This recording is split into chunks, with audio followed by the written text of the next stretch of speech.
இன்றைக்கி வந்து தேர்தல் அரசியல் 2026 தேர்தல் நோக்கி எல்லோரும் போய்கிட்டு இருக்காங்க. திராவிட முன்னேற்ற கழகம் ஆளுங்கட்சி, அதனால் தொடர்ந்து ஆள வேண்டும் என்று விரும்பும் கட்சி. ஒரு கூட்டணி கையில் வச்சிருக்கிறாங்க.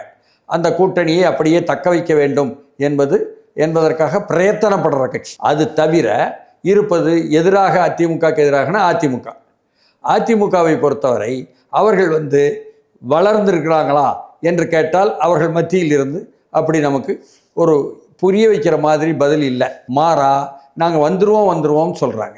பாஜகவுடன் கூட்டணி சேர்ந்திருக்கிறார்கள் என்பதைத்தான் வெளியே அறிவிக்கப்பட்டிருக்கிற செய்தி. தமிழ்நாட்டில் பாஜகவுக்கு ஒரு நல்ல பேர் உண்டு. யார் வந்து பாஜகன்னு சொன்னாலும் மக்கள் வந்து கொஞ்சம் தள்ளி நின்றுவாங்க. அவ்வளோ தூரம் எச்சரிக்கையாக இருக்காங்க மக்கள். அவர்கள் சிபிஐயை வைத்து கொண்டு செய்யக்கூடிய ரெய்டுகள் என்ற சோதனைகளும் தேர்தல் ஆணையம் உட்பட அவர்களுடைய செல்வாக்கில் அவங்களால அதிகாரத்தை தக்க வைக்க முடியலை.